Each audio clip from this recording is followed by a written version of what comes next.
తాకట్లో ఉన్న మీ బంగారాన్ని విడిపించి ఆ రోజు ఆన్లైన్ రేటుకి కొంటాం. Sharma gold company. విపత్తులు విపత్కర పరిస్థితులు తలెత్తినప్పుడు ప్రజల కోసం ఆలోచన చేసి అండగా నిలబడే నాయకుడంటే ముందుగా వినపడే పేరు ఏపీ ముఖ్యమంత్రి నారా చంద్రబాబు నాయుడు. గతంలో విపత్కర సమయాల్లో చంద్రబాబు తన ఆలోచనలతో గడ్డు పరిస్థితులను గట్టెక్కించి ఎంతో మంది ప్రజలను కాపాడారు. హుదూద్ తుఫాన్ సమయంలో చంద్రబాబు పనిచేసిన తీరుకు దేశమే జైకొట్టింది. గతేడాది విజయవాడ వరదల సమయంలో పగలు రాత్రి అనే తేడా లేకుండా కష్టపడ్డారు. ఇప్పుడు నేపాల్ రెస్క్యూతో నారా లోకేష్ కూడా అదే తరహా పనితీరుతో బాధితులకు అండగా నిలబడ్డారు. క్షేమంగా ఇంటికి తీసుకొచ్చారు. తండ్రికి తగ్గ తనయుడిగా మంచి మనసున్న లీడర్గా పేరు తెచ్చుకున్నారు. మమ్మల్ని మా ఇంటి దగ్గరికి వదిలిపెట్టాలని చెప్పాడు. ఇదితో చాలా శ్రమ పడిందన్నమాట.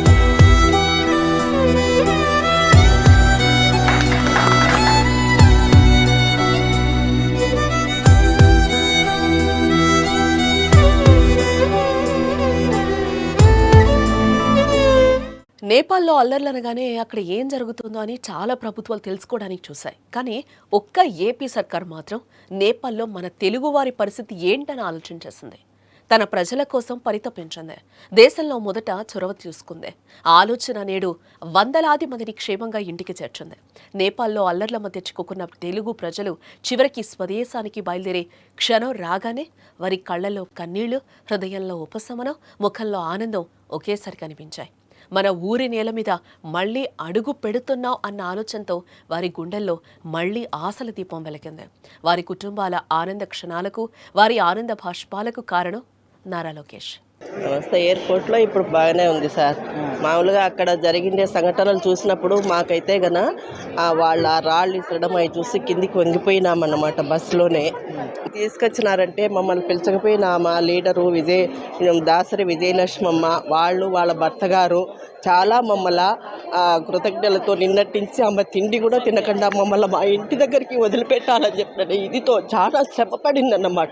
శ్రమపడి ఆమె ఇదితో తిండి కూడా తినకుండా లోకేష్ సార్ గారికి, చంద్రబాబు నాయుడు సార్కి, మామూలుగా వీళ్ళు అందరూ ఉన్నారు కదా, వాళ్ళందరికీ చాలా ఇది చేసినారు సార్. మాకు అందరికీ లోకేష్ సార్ గారికి, అందరికీ చంద్రబాబు నాయుడు సార్కి, మోడీ గారికి ధన్యవాదాలు సార్. అక్కడ అలర్లు మొదలవగానే తెలుగువారి యోగక్షేమాలపై దృష్టి పెట్టారు. చిక్కుకున్న వారికి సురక్షితంగా తీసుకురావడంతో నిరంతర కృషి చేశారు. బుధవారం అనంతపూర్ సూపర్ 6 సభలో లోకేష్ పాల్గొనాల్సిందే. కానీ ఒక్క క్షణం కూడా ఆలోచించకుండా ఆ వేడుకను పక్కన పెట్టి తన టీంతో కలిసి నేరుగా ఢిల్లీకి వెళ్లి కమాండ్ కంట్రోల్ రూమ్లో కూర్చున్నారు. ఒకవైపు కేంద్ర విమానయాన శాఖ మంత్రి రామ్మోహన్ నాయుడు, మరోవైపు రాజ్యసభ సభ్యుడు సానా సతీష్ బాబు, రాష్ట్ర మంత్రులు ఇలా అందరినీ సమన్వయం చేస్తూ లోకేష్ రాత్రింబవళ్లు నిద్రాహారాలు మాని ఈ మిషన్ నడిపించారు. గత ఏడాది విజయవాడ వరదలప్పుడు కమాండ్ కంట్రోల్ రూమ్ నుంచే రెస్క్యూ ఆపరేషన్ హ్యాండిల్ చేసిన అనుభవంతో నేపాల్ నుంచి క్షేమంగా తెలుగువారిని తీసుకొచ్చారు. విశాఖపట్నం, తిరుపతి ఎయిర్పోర్టుల్లో దిగిన మన తెలుగువారు మీడియా ముందు కన్నీళ్లు మున్నీళ్లతో తమ అనుభవాన్ని పంచుకుంటున్నారు. అక్కడ మనం ప్రాణాల కోసం భయపడ్డాం, ఇక్కడ అడుగు పెట్టగానే గుండె నిండిపోయిందని చెప్పిన వారి మాటల్లో ఒకవైపు బాధ, మరోవైపు ఉపశమనం కనిపించింది. నేపాల్లో పరిస్థితులు అయితే మన భారతదేశ యాత్రికులకి అయితే మంచిగా బాగలేదండి. మేము ఒక 2 రోజుల క్రితం బై బస్సు వచ్చేద్దామనేసి బయలుదేరాం నైటు. సో మా అల్లరి మోకులు ఉంటాయి కదా, సో అల్లరి మోకులు వచ్చి అటాక్ చేశారండి. డోర్ తీయమన్నారు. మా డ్రైవర్ డోర్ తీయకపోయేసరికి పెద్ద పెద్ద రాళ్ళు వచ్చుకొని కొట్టేశారండి. బస్ తిప్పుతుంటేనే లెఫ్ట్ సైడ్ మొత్తం ప్రతి ఒక్క డోరు అద్దం పగిలిపోయింది. మా అదృష్టం కొద్దీ వాళ్ళ చేతులు ఇంకో రాయి లేదు. ఒక్కొక్కటి దగ్గర ఒక రాయి ఉండింది. సో ఒక్కొక్క రాయి వేశారు, ఒక్కొక్క అద్దం మొత్తం పగిలిపోయింది. ఇంకొక రాయి ఉంటే మా మీద పడేది లోనికి. సో రాగలమా అనుకున్నాం, కానీ కాకపోతే ఇంత తొందరగా ఇలా వస్తామని అయితే అనుకోలేదు మేము. నేపాల్లో పరిస్థితులు అయితే గత కొన్ని రోజులుగా లోకేష్ తన పనితీరుతో ప్రత్యర్థుల చేత కూడా శభాష్ అనిపించుకుంటున్నారు. సమస్య ఎంత పెద్దదైనా, ఎంత జటిలమైందైనా తన దృష్టికొచ్చిన వెనువెంటనే స్పందించడం, పరిష్కారం అయ్యే వరకు వెంటపడ్డం ప్రజాసేవలో మంత్రి లోకేష్ నిబద్ధత, చిత్తశుద్ధికి అద్దం పడుతోంది. చాలీచాలని ఆదాయాలతో బతుకు భారంగా మారిన కొందరు సగటు జీవులు కష్టాల కడల నుంచి కట్టెక్కేందుకు ఎడారి దేశాలకు వెళ్లి ఏజెంట్ల చేతిలో మోసపోగా నేనున్నానంటూ వారికి ఆపన్నహస్తం అందించారు యువనేత. ఏజెంట్ల మోసానికి గురై గల్ఫ్లో చిక్కుకున్న ఎంతో మందిని స్వస్థలాలకు రప్పించి వారి జీవితంలో కొత్త వెలుగులు నింపారు. అన్నా ఆపదలో ఉన్నా అంటే చాలు అర నిమిషం ఆలోచించకుండా సాయం అందిస్తున్నారు.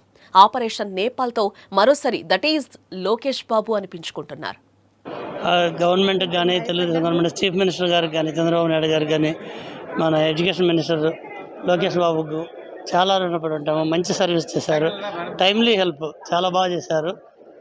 తర్వాత ముఖ్యంగా ఈ సచివాలయం వాళ్ళు కూడా 24 hours మాతోటి టచ్లో ఉండటము, ఏమైనా ఇబ్బందులు ఉన్నాయా ఏంటి అని అడగటము, everything they have done well. లేదు, ఎక్స్పెక్ట్ చేయాలి, అసలు మాకు ఇంత హెల్ప్ జరుగుతుందని అనుకోవాలా. చాలా భరోసా ఇచ్చారు. ఫస్ట్ టైమే మీరు అసలు టెన్షన్ పడొద్దు అని ముందు రోజు నుంచి డైరెక్ట్గా మినిస్టర్ ఫోన్ చేయడం అనేది మాకు ఆశ్చర్యం వేసింది. చాలా థ్యాంక్స్ అండి గవర్నమెంట్కి కానీ ప్రెస్కి కానీ, అసలు మన ఆంధ్ర పీపుల్ అందరికీ కూడా చాలా థ్యాంక్స్. మమ్మల్ని మా ఇంటి దగ్గరికి వదిలిపెట్టాలని చెప్పండి ఇదితో చాలా శ్రమ పడిందన్నమాట.